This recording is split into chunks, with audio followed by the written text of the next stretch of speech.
few seasons late, but here we are with Magician Season 5. We are? I guess so. Are we? Yeah. Yes, Which timeline is this? This is the darkest timeline. What if you're 300 years in the future and I'm now?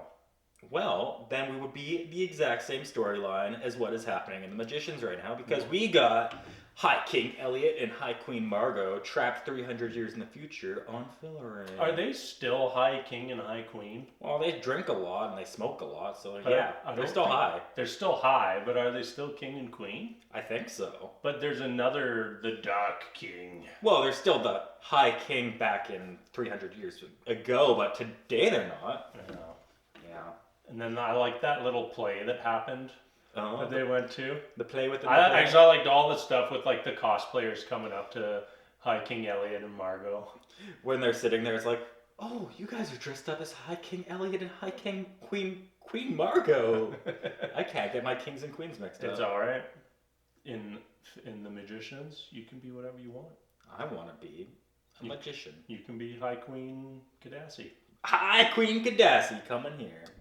But what else happened during the High King timeline? Well, they went to the little play, and then after the play, the play like went over the background of what happened. High King Eliot, and they were like making fun of all the characters. It was pretty good. And then It's Queen pretty Margo good. just like, I can't handle this, I must leave! And then she goes. She runs away like a little whiny queen. And then explodes a goddamn wall. Oh, look! There's a wall! No longer. I like that they're like, we must travel to the center of the world. But how can to we? meet the Clock Dwarf. How can we travel to the center of the world? I made a slide. When? 300 years ago. They're just like Highly oh. convenient, just like they are high. Yeah. So then they slide Then on down. Elliot grew a clit and he went down the slide. Oh yeah, that was the greatest line of the show. Which one?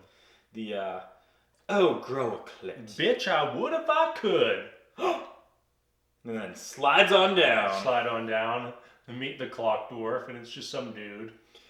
Please, sir, did you happen to bring any meat with you? What about bread? What Did you about bring lettuce? Condiments. Which condiments are you carrying with you on your adventure? Would you like a sandwich? The poor Clock Dwarf, he just wanted a sandwich. He wanted a ham sandwich.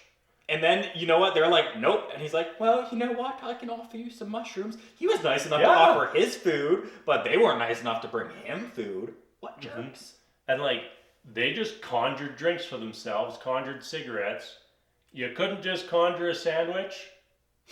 I felt really bad for that dwarf. And if they would have given him a sandwich, he would have been like, oh yeah, no problem, I'll rewind time for you. He did say that it was going to be a catastrophe. And then he was just like, nope, can't, it will be a catastrophe. An apocalypse. On the scale that will destroy Fillory. We also got Mr. Time Wizard. Well, not Time Wizard, Travel Wizard.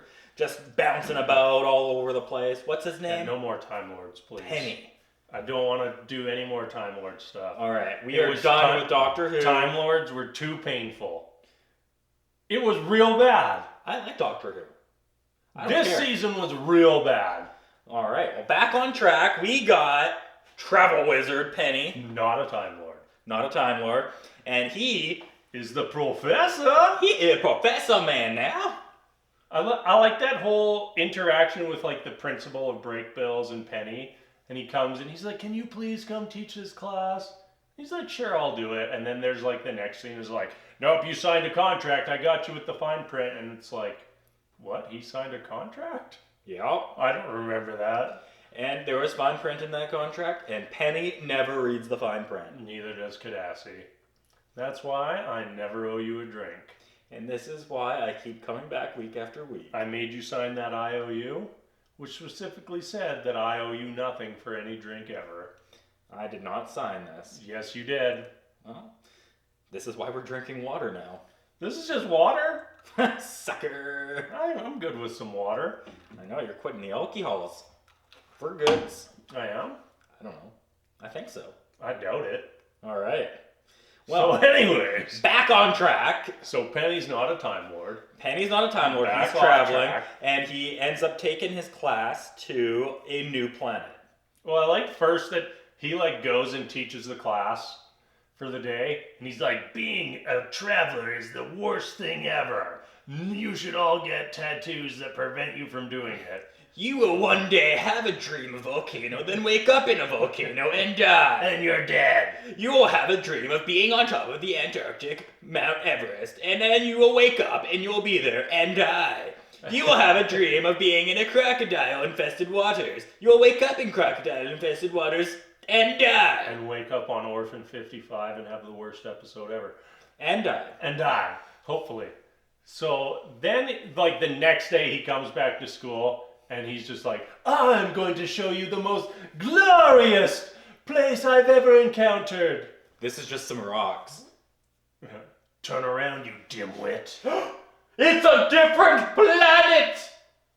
Where am I? On a moon of whatever planet it is that has the rings. No, I'm in a bar, you idiot. The ring planet. But I'm in a bar. That was circular. I tricked you. And not flat. I Only tricked you. You did not trick me. And then he does this crazy mind meld. Like, oh yeah, how do you adjust wards on yourself? It's a switch. It's like a light switch. They were just like, we never thought of like, should it be like some crazy hand signal? Or just He turns it off, and then it won't turn back on. and that other chick from his class just invades his brain. And he's like, ah! He teleports away and just ditches them all. Got brain invaded. That's called a brain invasion. I was really hoping that Penny was just going to teleport away and not come back, and all those kids were just going to be stuck there. I thought that was actually going to happen. That was going to be so good. That was the best, and it didn't happen. Didn't happen. Uh, Yo, what about Penny's girlfriend? Penny's girlfriend? Yeah, What about her? Julia. Oh, yes, Julia. She's so hard done by. Yes. She's like, just like, oh, what was me?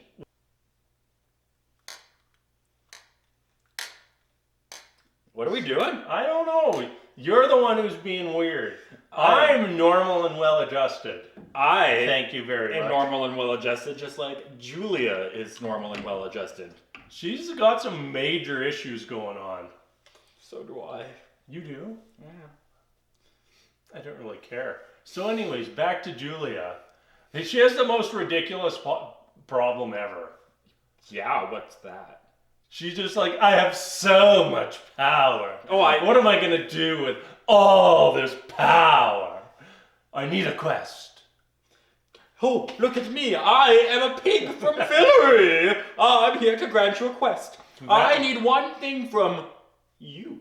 What? I need Quentin Coldwater. But he's dead. No! And you're a woman, so I can't talk to you. Goodbye. That whole scene was just fantastic. And he was just like, oh, I can see that the hysterias are setting in. A woman could never do this sort of thing. Never. And there she is, just hiding in her basement, resurrecting Quentin. That's a different character. Oh yeah, that's a different character. This is not the same. Not all women look the same, Kadasi. I think they do. Some have brown hair, some have blonde hair. But do the curtains match the drapes? Most likely. Well, that's enough for Julia for me. Depends if you naturally had a quick clit or you had to grow one. And hi. There we go. We got the second cheers in, just like I wanted. So we got Alice. No. We got Alice, and she's going to be doing some things. Apparently, the only thing she's been doing is getting some clay and resurrecting Quentin. Yeah, she's been doing like a whole deception there. Everybody thinks she's just moping around, not doing anything. No, yeah, right. She's got a secret basement where she stole all the living clay from Breakbills. Yep. And she made a sex toy shaped after Quentin. Or at least we think it's Quentin. It's got to be Quentin. Who else would she be bringing back from the dead? I don't know, her brother? Her brother died in season 1. Yeah, but that's so long ago. No one cares about her brother. Cares about, that would be like the good twist. It's like everybody thinks like, oh, she's bringing Quentin back. She's bringing Quentin back. And then actually, she brings back, remember the guy with no face? No. And the butterflies? Oh, no, not him. Brings him back. The Beast. The Beast. That's the name I was looking for. The Beast. The Beast. The Beast. I'm done. I'm done. The Beast.